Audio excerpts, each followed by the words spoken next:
He struck me and whispered, "Stay quiet." Then his mother walked in, stared at the bruise, asked what I did to provoke him, and urged me to keep the peace for appearances, while he folded his arms and smirked, confident I wouldn't dare speak a single word. Tuesday started at 6 a.m. Maya, was polishing a $250,000 tender deck. The same promotion in a couple months carrot they've dangled for a year. Jake drifted in, sniffed the kitchen like a food critic, and fixated on the toaster. "You even managed to burn toast?" he whispered, then slapped me so hard my ears rang like a faulty fire alarm. "Stay quiet. This is between us." At 7:10 I iced my cheek with a bag of peas. At 7:30 I answered emails with my team player! And at 8:05 I deleted a draft message to HR. That evening he brought tulips, I love daisies, and a grin. By then a clip from Saturday's dinner was already making the rounds in his friend's chat. His joke? Shoving my head toward the plate. Learn not to oversalt. Laughter, replay, stickers. At the Boise Company event he cut my mic mid-talk. She ran out of words, "At least the dress is loud." Likes, memes. At home, a flat, "Be a good girl." I layered concealer, set a 5:30 alarm, told Zoe I'd hit a cabinet, and promised myself that if I were perfect enough, he'd stop. 3 days later, Carol let herself in again with the confident rattle of someone who's always been told the house is hers too. The door chimed. My shoulders did that involuntary flinch they'd learned. "Brought a casserole," she sang, pushing past me in perfume and authority. Sunlight hit my cheekbone. Pounds of concealer surrendered. "What did you do to make him snap?" she asked, almost tender, like I'd overwatered a fern. She brushed the purple bloom with a manicured fingertip, and I tried not to recoil. "Cabinet corner," I muttered. "Don't make things up," she said, not unkindly, just efficiently. "Jake's on edge because of the Selden deal. Don't wreck his career."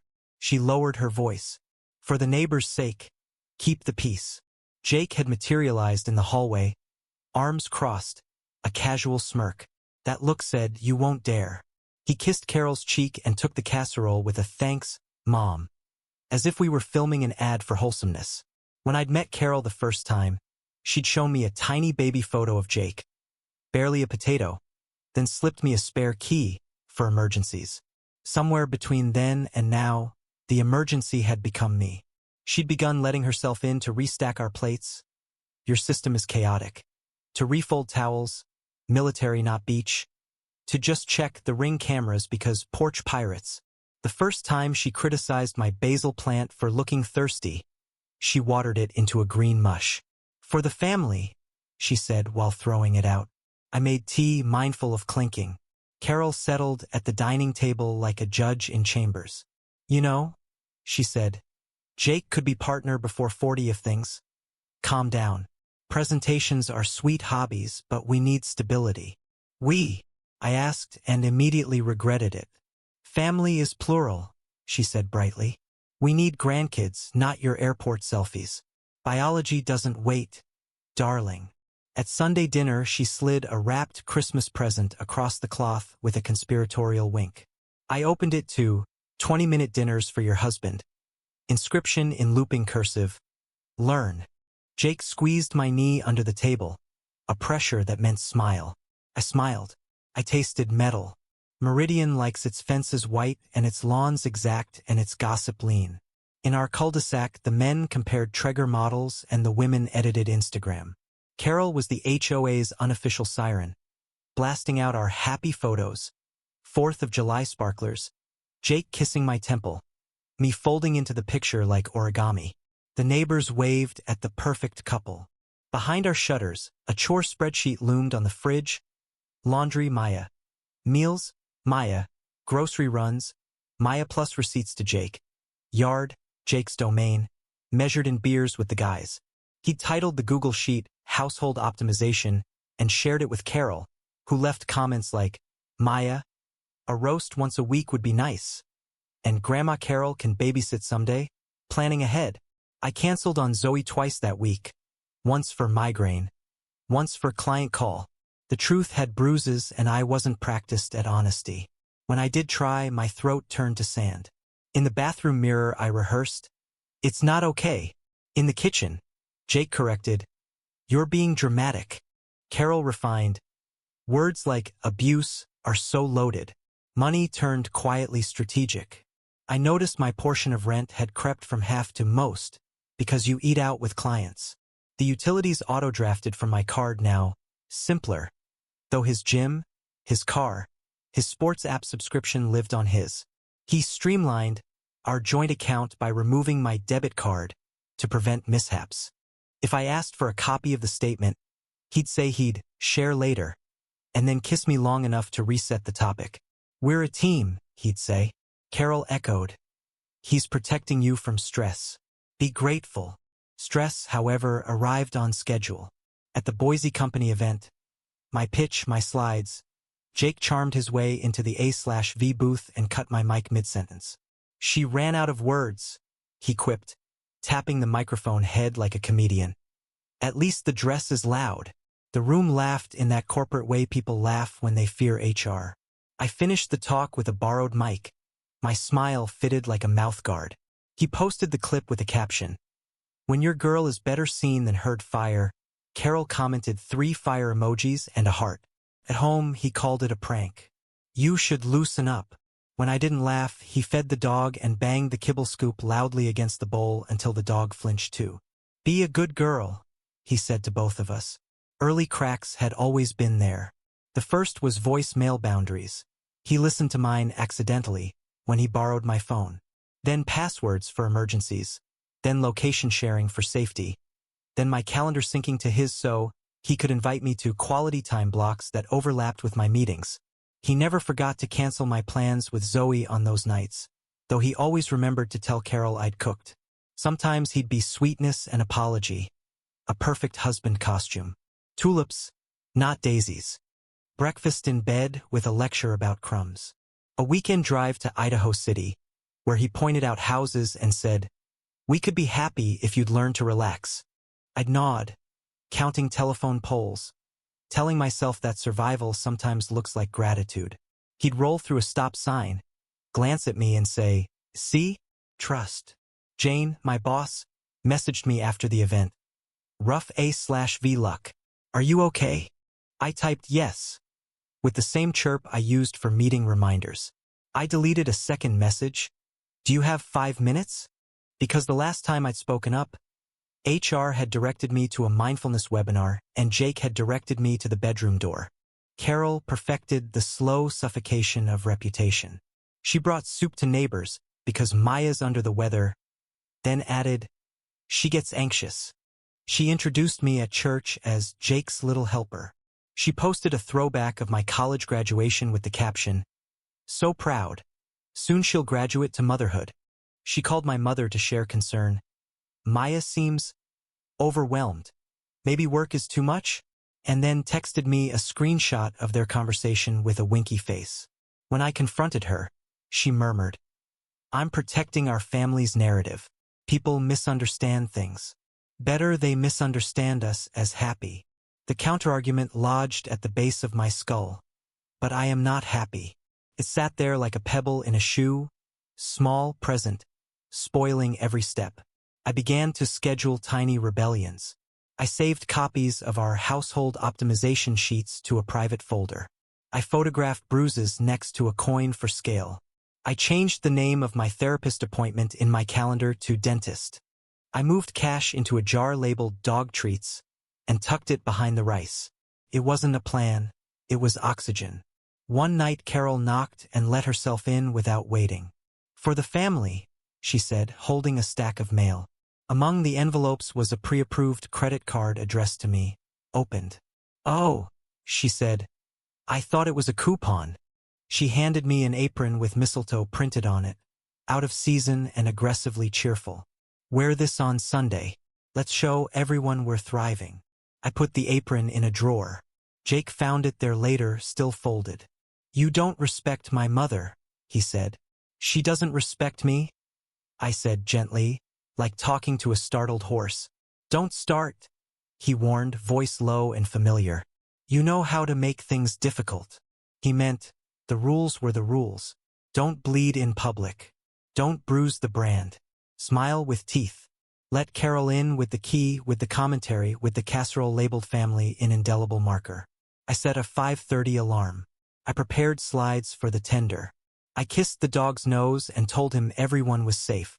Then I looked at my face in the mirror, measured the purple fading to yellow, and finally asked myself the question I'd avoided because it sounded dramatic even inside my head. What if the emergency was that I kept pretending there wasn't one? The jokes multiplied like fruit flies. At Miller's, he tipped his glass and sluiced cola down my blouse. Look!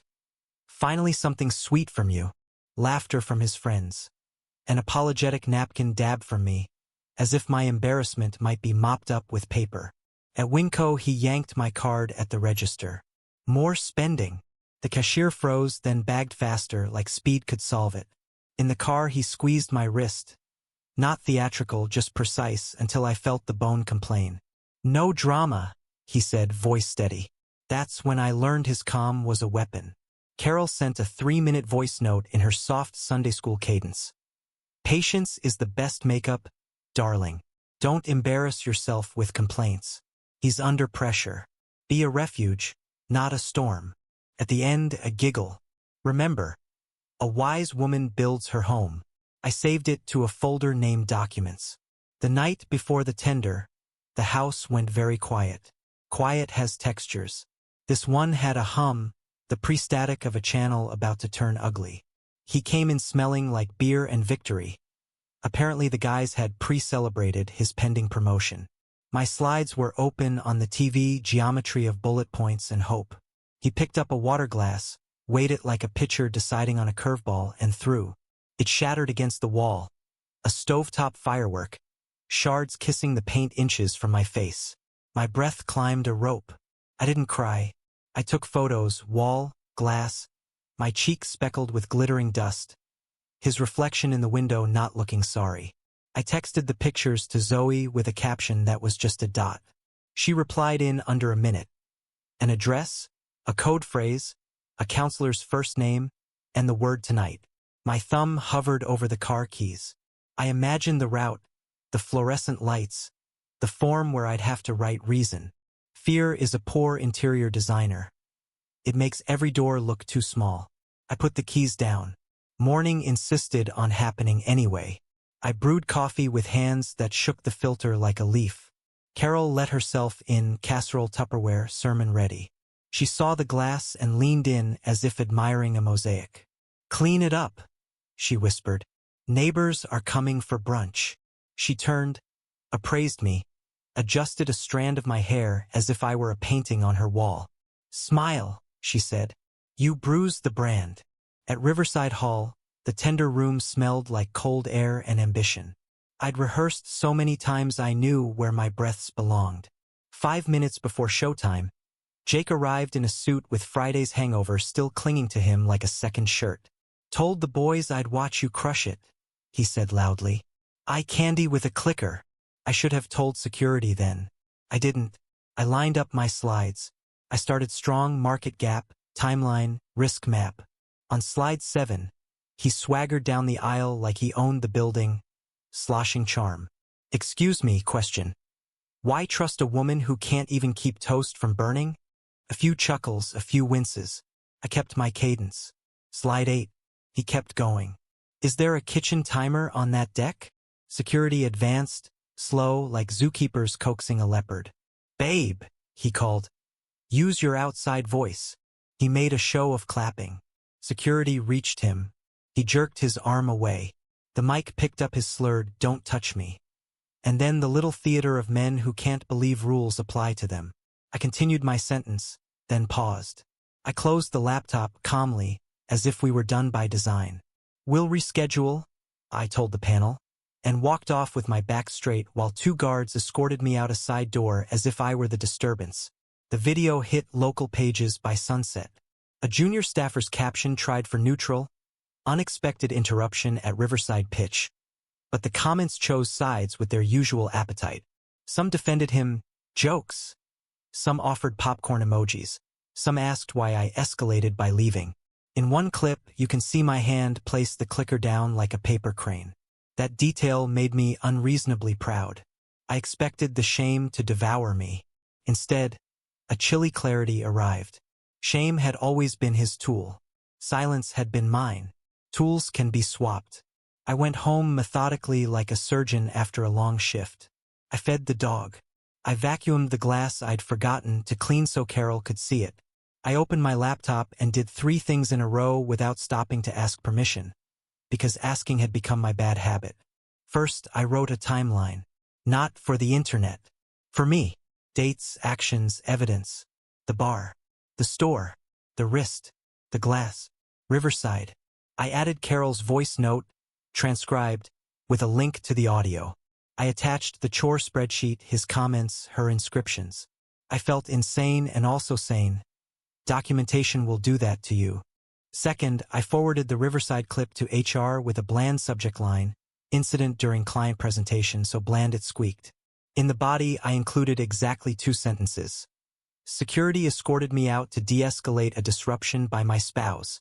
I request a written record and a meeting. No adjectives, no apologies. A minute later, auto reply, then Jane's, "Are you safe?" Third, I called the number Zoe sent. I said the code phrase and then nothing for a full 15 seconds because I had to choose between speaking and crying. The counselor, her name was Tanya, held the silence like a bowl. When I finally described the glass, she didn't gasp. She asked, "Where are the car keys?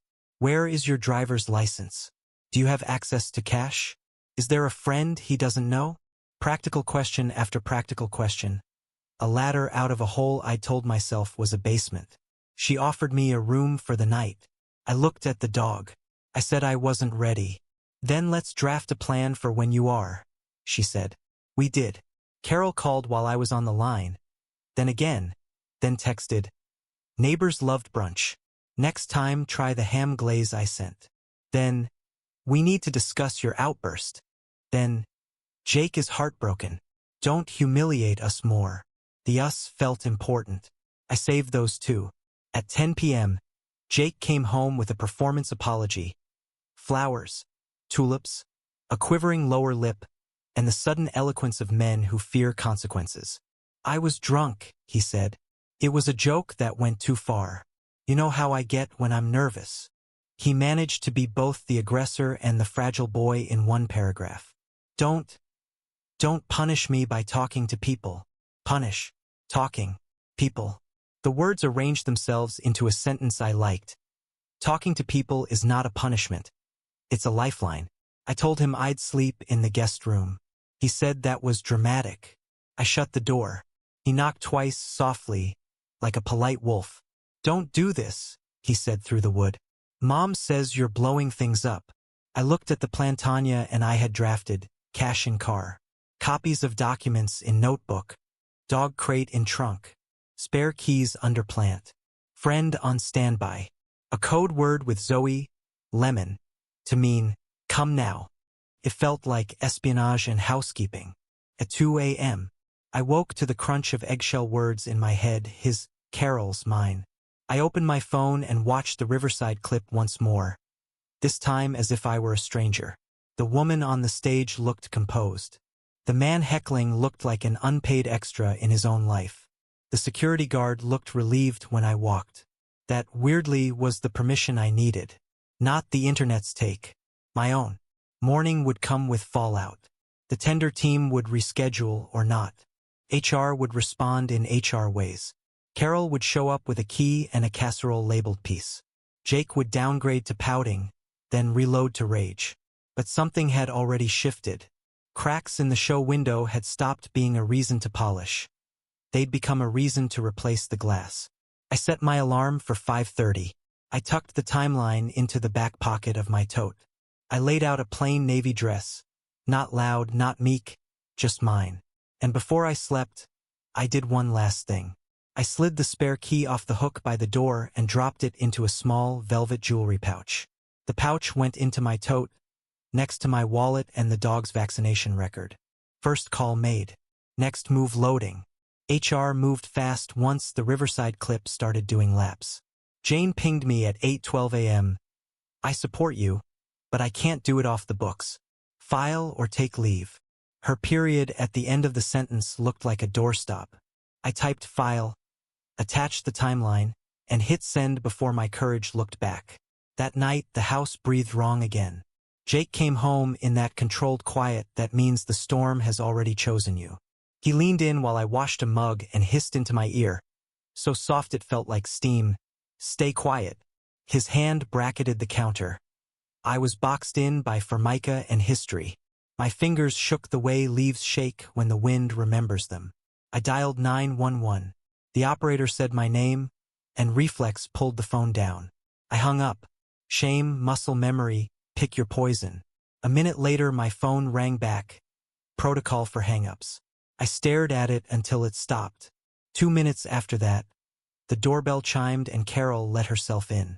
Mediation, she announced, swaddled in certainty and lavender. We're not involving outsiders. Sirens disagreed.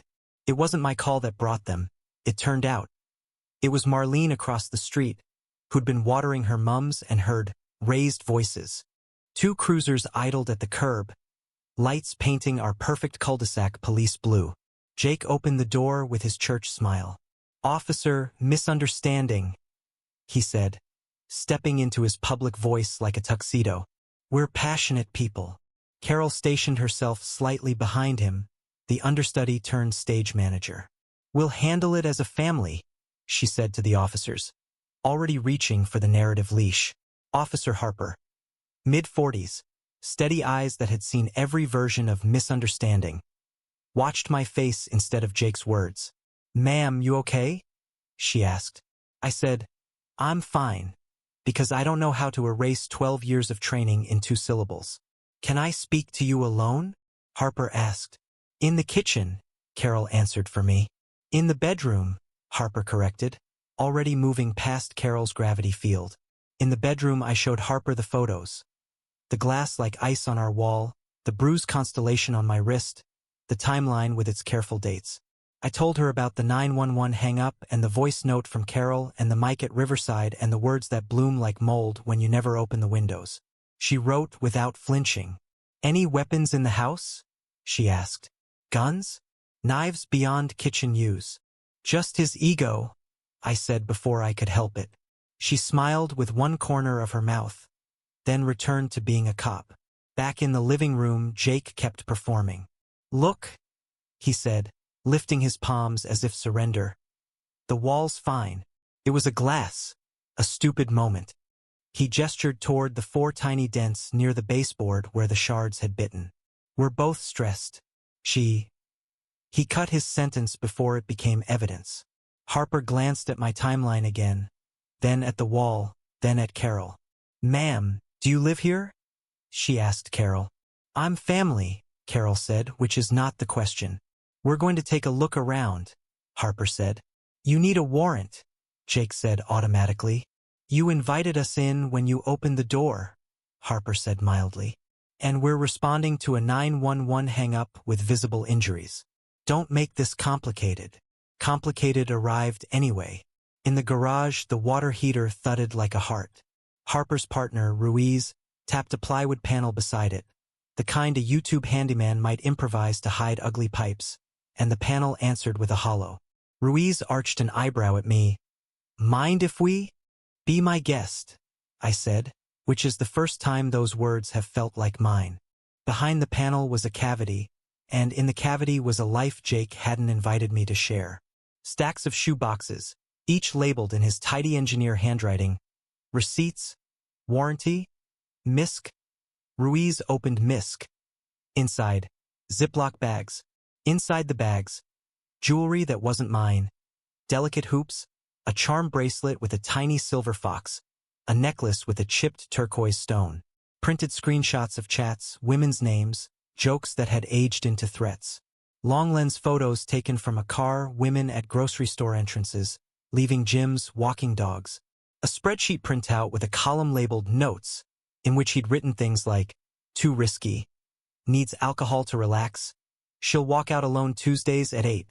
My mouth forgot how to close. Harper pulled on gloves. Don't touch, she warned gently.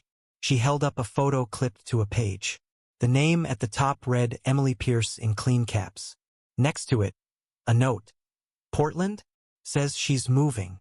I remembered Emily from a barbecue 3 summers ago. One of those girlfriends who swore she was just visiting, and then evaporated from Carol's feed. There were other names. Kelly Rivera and Dana Watts, the kind of names you hear in coffee shops and never see on the news unless something has gone wrong.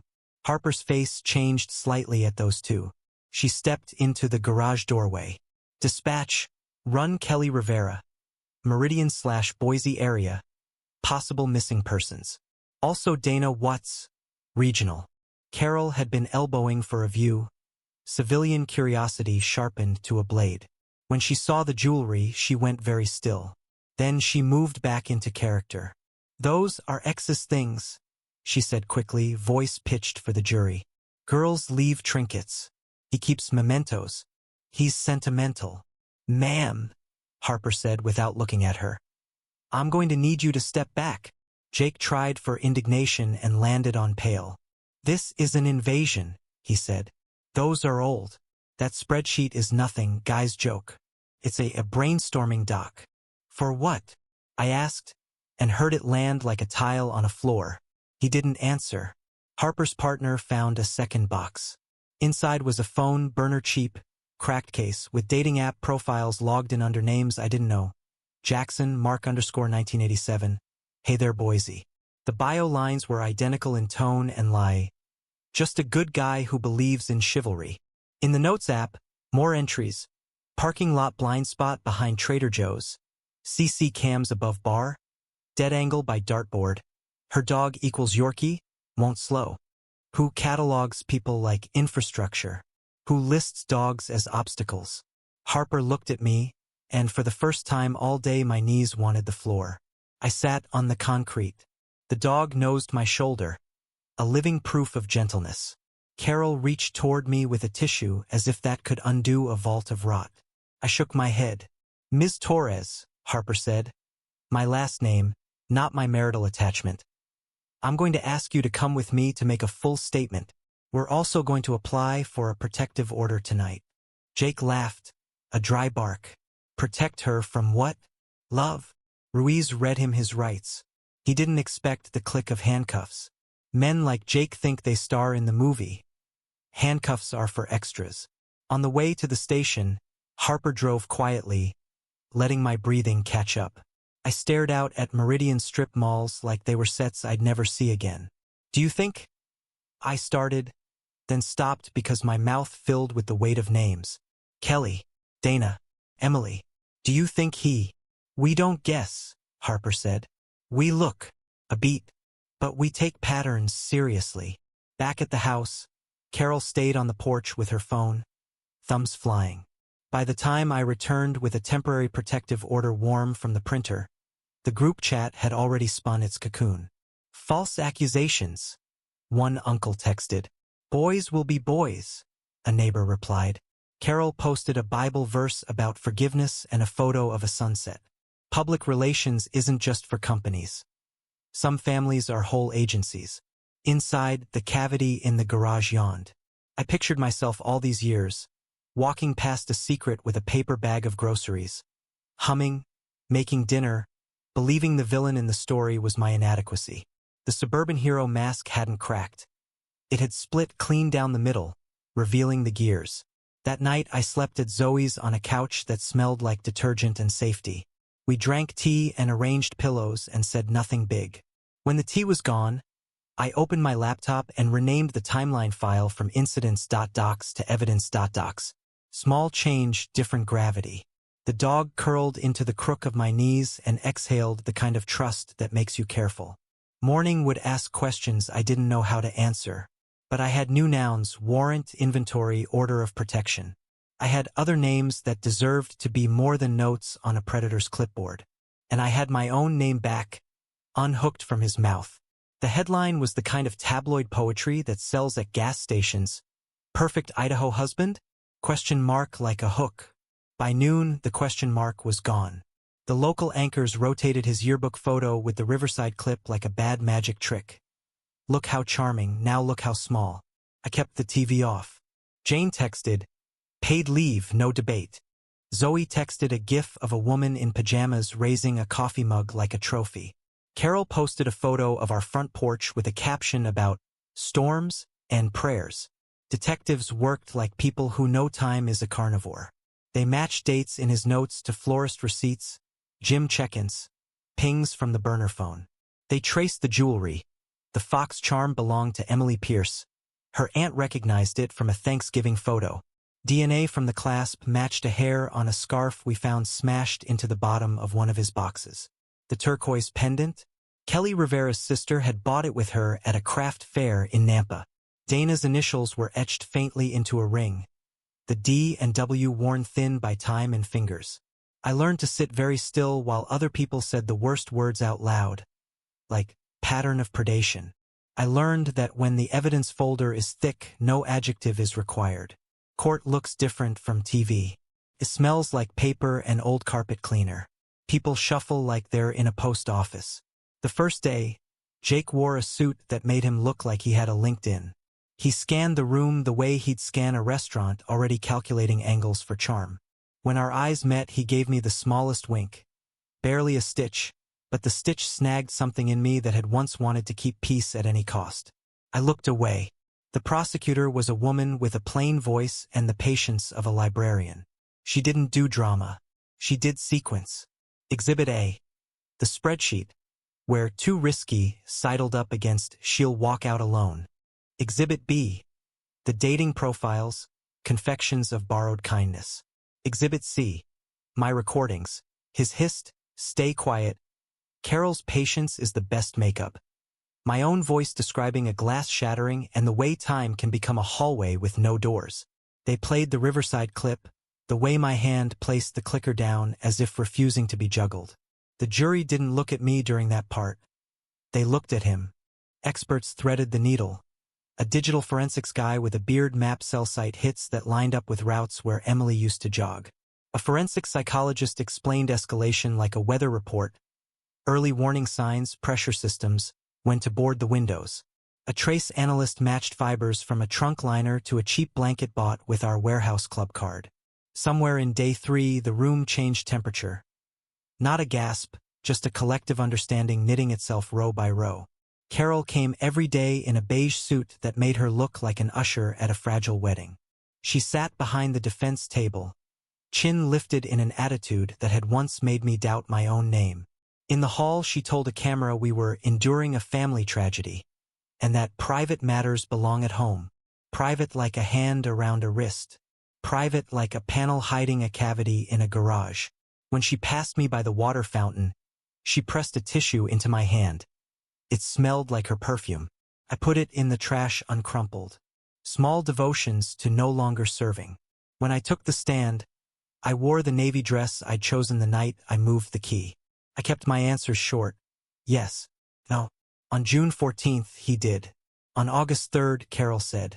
The defense tried for the old choreography. You didn't leave then, so it couldn't have been that bad. And the prosecutor objected. Sustained. I told the jury that humiliation is violence with good manners. I said it without heat. The stenographer typed it like a grocery list item. Eggs, milk, truth.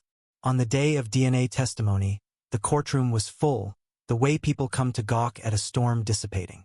The lab tech explained transfer, why a hair on a clasp isn't a miracle but a math problem. When she said Emily's name, Emily stopped being a cautionary tale and became a person again in the room. You could feel the air decide. Jake didn't testify. His lawyer kept him silent except for one hallway outburst the bailiff shut down with a look. But at sentencing, he wanted his monologue. He stood with the posture of a man who has rehearsed defiance in mirrors. I just taught rules to people who forgot them, he said. Ice casual, voice so flat it could have been a weather alert. The judge, a woman with silver hair and a patience that owed no one a smile, leaned forward an inch. The only rule you taught, she said, was that your wants were law. That rule ends today. Then the math, life without parole and another 15 years for assault. Consecutive. Her phrasing was clean as glass. So you never breathe free air again. Carol finally wept then. Not the quiet shoulder tremor of shock, but a tidy camera-crested cry, a press release lament.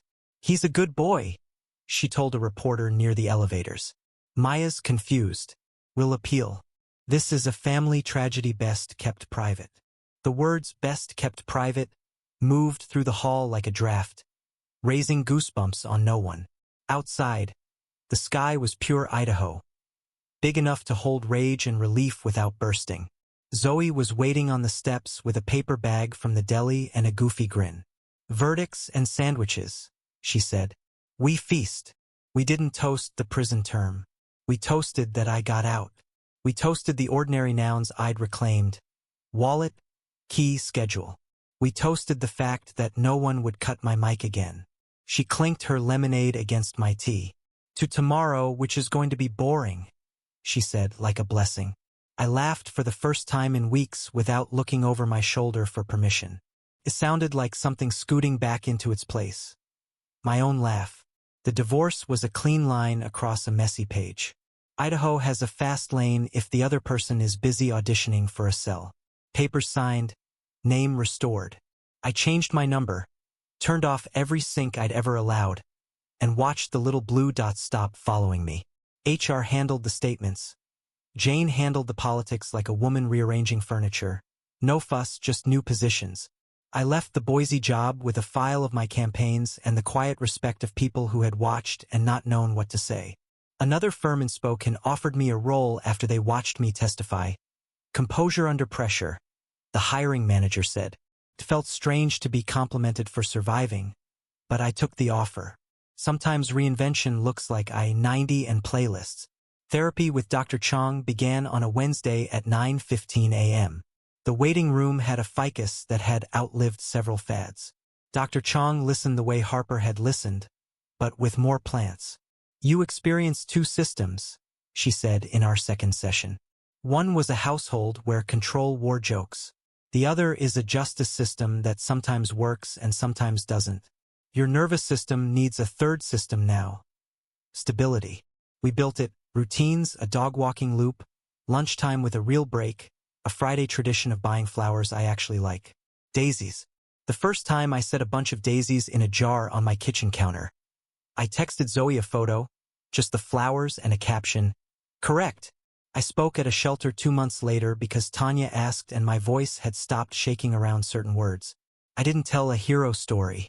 I told them about the spreadsheet and the mic and the word private used like a gag. I said humiliation is violence too. It bruises your name from the inside. I told them that for the image is a trapdoor. It opens the second you step toward it. I told them about a spare key in a velvet pouch and a dog who slept through sirens because he understood safety as a person, not a house. After the talk, a woman with a scar on her cheek and glitter on her shoes squeezed my hand. "I thought I was crazy," she said. "You're not," I said. "You were polite in a fire." That night, Zoe came over with a cheap bottle of Prosecco and paper cups because we are very fancy. We stood on my tiny balcony and looked at the backs of other people's apartments and made a toast so quiet it felt like prayer. Not to the judge, not to headlines, to the small, steady revolution of an ordinary Wednesday. To a kitchen where the only thing that ever shatters is an egg on purpose. To daisies, loud in their own silent way. 9 months later, I can name the days of the week by their rituals instead of their threats. Mondays are for laundry and emails I don't dread. Tuesdays I meet Zoe at the Cafe by and Morris Park where the barista has learned that regular means an extra shot on rough headlines. Wednesdays I sit in a circle that smells like coffee and hope, a support group where we pass Kleenex and jokes with the same reverence. Thursdays I water the plants I used to kill by overwatering. Even my ficus is forgiving. Fridays I buy daisies. Saturdays I call my mother and we talk about weather like weather is a miracle. Sundays I walk the dog at sunrise, and the sky over the ball fields looks like something a child would draw. Simple, sincere, no hidden compartments. I rent a small one-bedroom with a view of trees pretending to be a forest. The lease is in my name only, and the mailbox key lives on my own hook. The spare stays in a little tin that once held tea. I like the way it clinks when I open it. Permission rather than surveillance. My landlord lives downstairs and fixes things without asking what I did wrong to break them. The dog has learned the elevator chime and stares at it like it's a friend arriving. People changed shape around me. Carol moved across town, out of the cul-de-sac that never met a rumor it didn't iron before wearing. We met once at a diner with clicky plates and a waitress who called us Han. Carol arrived without a brooch, which felt like a costume removed. She cried in a way that wasn't for cameras. She said the words I hadn't trusted I'd hear. My silence fed him. Then, I kept thinking if I controlled the picture would control the truth. She showed me a card from her therapist, underlined twice. I didn't absolve her. I also didn't throw the card away. Learn to live without self-deception is a sentence you can build furniture around.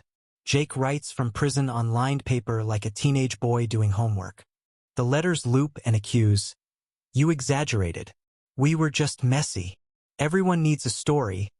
I guess you needed a villain. He never asks how I am because that was never a skill.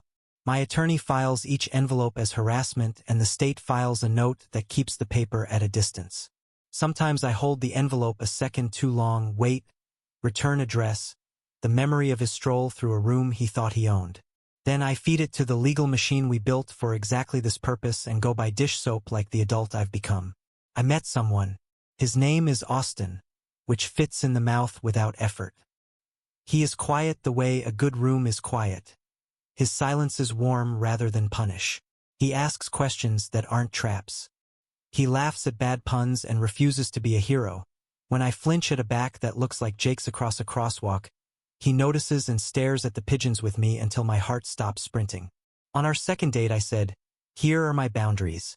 And I said them like street names. No surprises in groups. No jokes at my expense. No locking doors as a prank. No touching my phone. He nodded like I'd handed him a map. When he dropped me off, he didn't ask to come in. He asked if he could text me when he got home, so I'd know he was safe. It startled me. Someone else's safety in my column. The startle still arrives sometimes. A particular cologne in an elevator and I'm back in a kitchen with Formica walls. A loud laugh in a bar and I'm at Riverside with a microphone cutting out. Trauma is a bad DJ. It remixes without consent. But I have a counter playlist now. Officer Harper's steady eyes, Tanya's questions like ladder rungs, Dr. Chang's ficus, Zoe's ridiculous prosecco. A judge's sentence shaped like a door that locks from my side. And I have a plan I wrote in ink, not fear. For anyone reading this in a bathroom, scrubbing at foundation, practicing excuses, I want to be specific because generalities let shame hide. Here is the map I used. Steal what works. Document without poetry. Dates, times, photos with a coin for scale, screenshots exported and emailed to yourself. Save a copy where he doesn't know, work email, a friend's cloud, a hard copy at a neighbor's. Title the file something boring. Evidence beats essay. Tell one person who will not make it about them. Zoe was mine. Test their response with something small if you need to. I don't feel safe tonight, should yield. Where are you? Not are you sure? Call even if you hang up. I dialed 911 and couldn't speak. They called back. The system isn't perfect, but protocols exist. There's also the hotline that answers at 3:17 a.m. and knows your city better than your map app.